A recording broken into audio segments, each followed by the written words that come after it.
good morning, good afternoon, whatever it is, wherever you are. It's me again, Jen. Hello. And it is Monday. Happy Monday. Okay, maybe Monday's not so great for some people, but I don't mind Mondays. I think they're okay. And it is November the 16th, so we are more than halfway through the month of November. Can you believe it? We are almost done with the crazy year of 2020. Let us see what the day holds for us, and maybe in a way kind of the week as well. I always kind of look at the Monday card as both a card for the day and a card that kind of sets the intention for the week. So let's hope it's a good one. Okay, this is super interesting to me. This is the Nine of Cups, and it's really not the most fascinating or interesting cards, but I usually draw a card also and post it to the Discord chat every morning. And we kind of discuss that card as well and make a little laugh of it and things like that. And it happened to be the same card today. So I find that interesting that twice today I have drawn the Nine of Cups. So maybe there is a point here that needs to be driven home. I'm not really sure. But I will say that this is a really interesting way to have the Nine of Cups displayed because, okay, one of the big things with the Nine of Cups is usually it's a single person, not two cats. It would be one cat, kind of hoarding all of the bowls, so to speak. And it's interesting to me that in this one, they're sharing because while the Nine of Cups is very much a card of abundance and success and well being and all of those kinds of things, it's also kind of a smug card of this is what I have and no, I'm not sharing. And I feel like some of that is kind of lost when you have two cats on here who are clearly drinking from the same bowl. I don't know, maybe if one was drinking from a larger bowl and one was drinking from a smaller bowl, I don't know. But I do think it's interesting that while typically there is only one character on the card enjoying all of these cups, this one is sharing. So I don't know, maybe it's a little bit like my cats at home where one cat is kind of hanging out, standing there over the bowl while the other ones are eating. And he's like, I really want to eat, but they're not letting me. Maybe that's the feeling they're supposed to be giving in this card, but I'm not sure. Otherwise, the Nine of Cups usually does depict someone seated in front of like this table with all of these cups behind them. And it's a bit of a wish fulfillment card, as I said. It's a little bit of that abundance that we already have. And without that full completion of everything come full circle. And part of the reason why it hasn't come full circle yet in the nine, where we know that in the 10 of cups, it is shared with like this big rainbow of cups and all of the family together and all of that kind of thing. The nine is sort of like, well, yes, this is my success. I'm not ready to share it yet. These are my things and I'm not ready to give these things to other people. It's not done yet. This is also, I like to look at it kind of as the self-care card in the sense of the character sitting in front of all these cups isn't necessarily being completely selfish and narcissistic, but more like, hey, just let me enjoy my success for a minute and let me sit with it. Let me enjoy this. Let me have this before I give it to everybody else or have it judged by everybody else, because that's kind of a thing that happens when we reach a point in success and we feel really good about ourselves. We finished a great project, or we did a really great job at work, or we have a great savings, or we're about to purchase something really awesome. We think for a moment, well, how long will it be mine and how long will it be mine without judgment? Because as soon as we release a project or work or anything out into the world, immediately people start to judge it. And while we might feel like this is awesome, this is the best I've ever done, I feel so successful, I feel so good about all this. Look at all my beautiful cups back here that are lined up and so perfect and so happy. And now you're judging me because one's out of place, or now you're judging me because they're not the best cups in the world, or whatever it may be.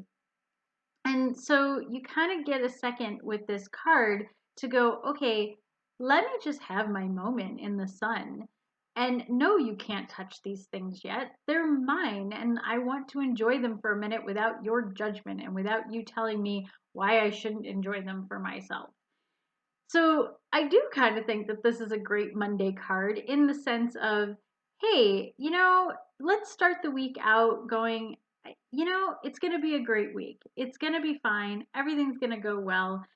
But take some time to yourself to reflect on how good the weekend was, how good you want the week to be, and be okay when it falls a little short of your vision, because we know everything that we envision going to be spectacular and awesome and perfect in every way.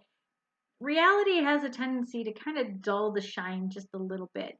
It still can be great, it can still be awesome, but that vision, that perfection that we have in our heads never seems to come out quite there when it's in reality.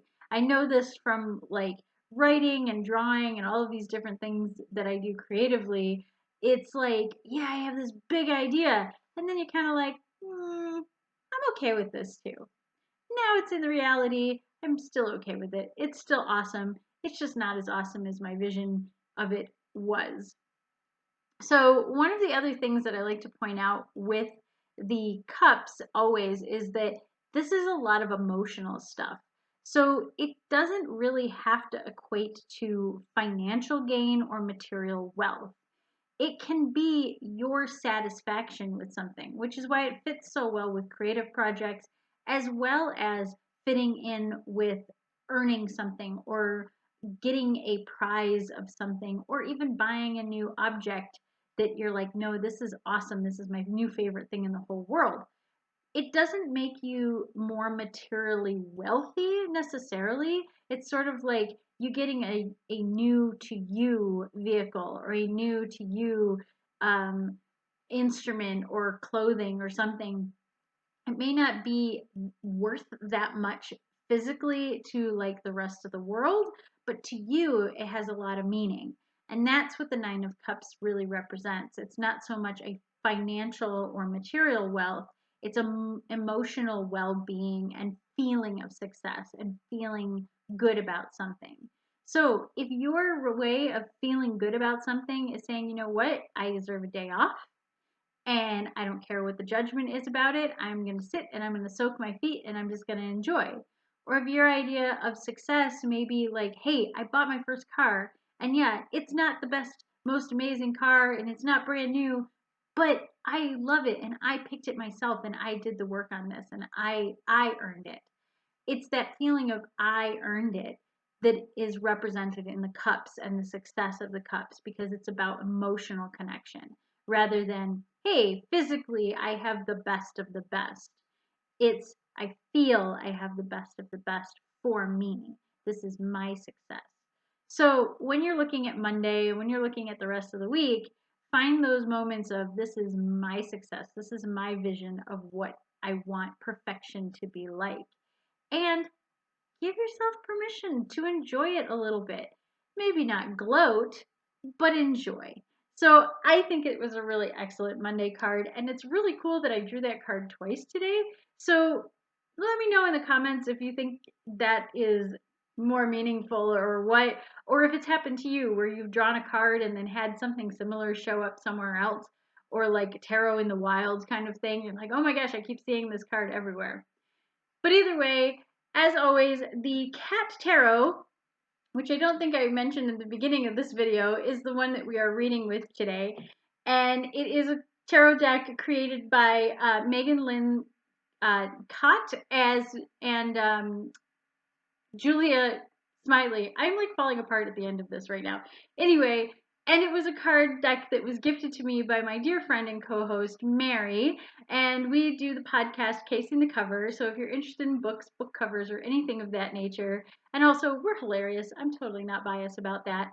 And if you're interested, check out the links in the description below. And as always, check out the links in the playlists that are connected at the end of this video. And you can see all the other cards that we've drawn this month from the Cat Tarot deck, as well as from other tarot decks that I've been doing throughout these several past months. I really got to look back at some point and see how long I've been doing this because I didn't think it would last this long. But it has. And I'm super glad about it. And I think I'm going to actually try to push myself at least to the end of the year to finish these out. Otherwise, I will see you guys tomorrow. Stay safe, stay healthy, stay happy. Bye.